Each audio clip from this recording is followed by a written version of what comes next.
The topic I wanted to talk about tonight is kind of following your heart or following your intuition or following your gut, whatever you want to call it. The alternative to only following your head.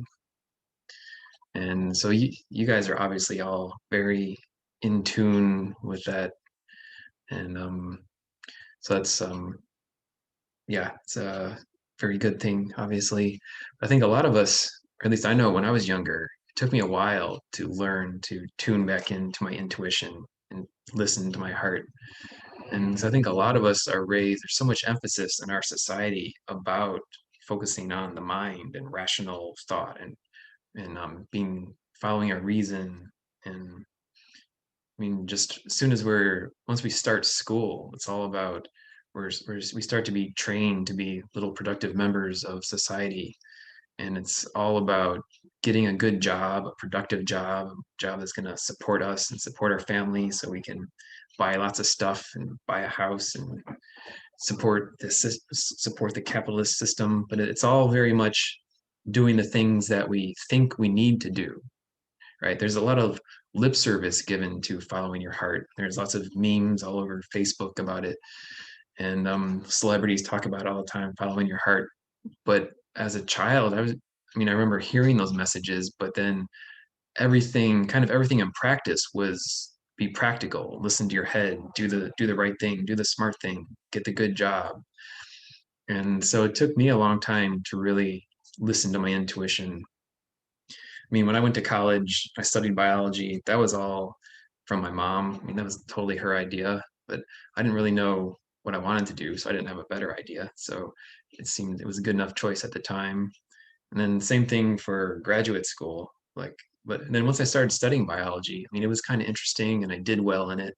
And so I stuck with it. And it was always, I mean, I never hated it or anything. It was always interesting. And then same when I went into grad school, it was always interesting. And grad school is a pretty sweet deal, at least for the hard sciences, because you don't have to pay for it, and you actually get paid a little bit of a stipend because you're doing research for the school. So grad school is a pretty sweet deal. I'm happy that I went through that.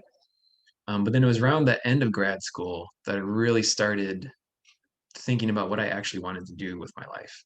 And you guys have heard some of this story. I told some of this before at the yoga teacher training. And so as I was finishing up my degree and I was thinking about careers, either staying in academic research or going into industry and working for pharmaceutical industry or biotech. So those are pretty much the two standard options for someone with an advanced degree in biology.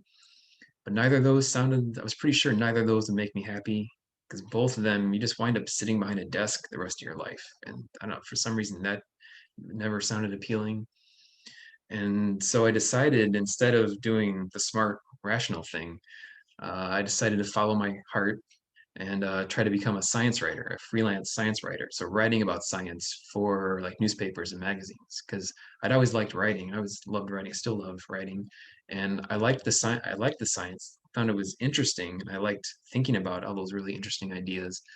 But I didn't want to do the science myself because the pace of research is just so painfully slow. I mean, it's important, and I'm glad that there's all those scientists out there doing it, but I just wasn't really a scientist at heart. So I didn't want to keep doing the research myself. So I decided to, make this big leap and try to become a freelance science writer. And so after I graduated, well, I started doing some writing while I was finishing up my program, writing for some of the publications at the school I went to at UCSD, and writing for local newspapers and things. And everyone was telling me I was a good writer, so it seemed like a good thing to do. But then actually trying to make a career out of it was very difficult. I was making some progress, starting to develop some relationships with editors and starting to get published a little bit, but I was making very little money and just living on my credit cards. And so just kind of going into debt. And but also, and it wasn't really quite as fulfilling as I hoped it to be. Because I thought I had all these romantic ideas. I could just write about the things that I found were interesting and it would all work out. But it wasn't really quite working out the way that I thought it would be. Because the publishing industry is just an industry like any else. They have, I'm sure you know, Mayumi, there's deadlines and schedules you have to follow, and everything has to have a news hook. And so, it just wasn't what I hoped it could be. Wasn't what I didn't find the fulfillment in it that I was hoping that I would. And so that's why at that point I started to kind of really struggle with finding meaning in life. Find like what am I supposed to be doing with my life? So that's when uh, things started to get kind of dark. Like I fell in with these friends that would go out drinking all the time and picking up women, or they would pick up women. I would try but fail miserably every time. I never got the hang of that. Um, so yeah, I was drinking a lot. And like I said, had like kind of a problem with binge eating sometimes too. It's just like trying to do all these things to feel something, to find some meaning, find some purpose. And so I was really kind of my life was kind of going in a downward spiral at that point. It's like I was going into debt. I was drinking a lot, and my 30th birthday was the first time I and only time that I ever blacked out from drinking too much alcohol. Just like I woke up on my couch in the morning, I'm like, I don't remember getting here. And so that was kind of a scary experience. But it was right around that time that I found my meditation teacher. And so, well, before that, so at first, when I was, I tried to follow my heart, and it seemed like it was just a train wreck, right? In that moment, it seemed like, oh God, this was a horrible mistake. I mean, I've just really screwed up my life. What am I going to do? And I think that can happen sometimes when we're not used to following our hearts, when we're not used to listening to our intuition. It can, when we first start doing that, it might kind of take us in a path that seems like it's not the right path.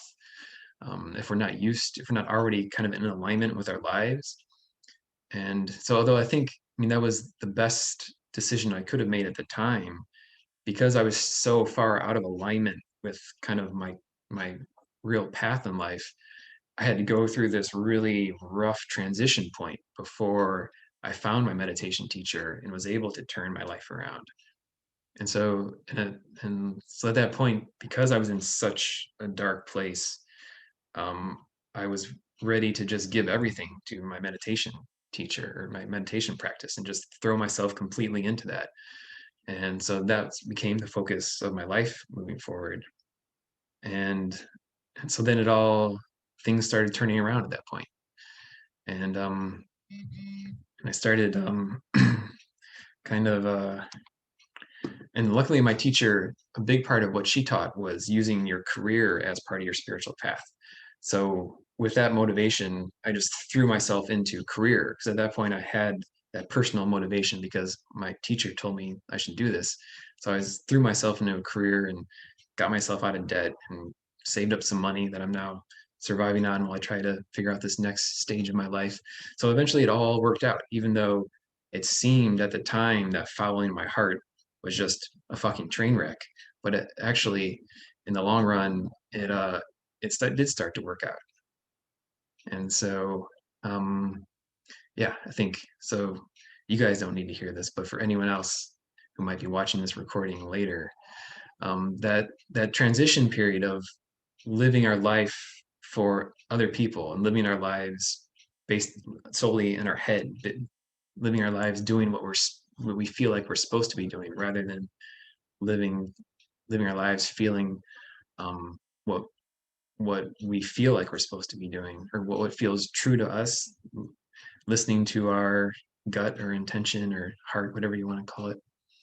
When when we make that transition, it can be rough at points. And so um, but uh, well, I guess, and it can take a while to really start to hear our hearts, because when we're so disconnected from our hearts and we're not used to listening to it, or not used to listening to our intuition, sometimes the ego can confuse us and sound like it's our heart. So we think we're trying to listen to our hearts, but really it's just the mind in disguise, because we don't really know what it feels like to listen to our hearts. And so, yeah, there can be that rough transition period before we finally get back in line. But then, like you were saying, Gina, once we start trusting that process, then things just start unfolding. and then it starts feeling right and starts feeling like we're doing the right thing, and then we get little encouragements along the way telling us that we're on the right path. And so yeah, so that's why I call it the subtle art of following your heart, because um it can be tricky if you're not used to doing it, to make that transition from actually to make that transition from a head-based, intellect-based life to listening to your heart. It can, yeah, it takes getting quiet and actually listening. So yeah, I think that's enough on that topic for now.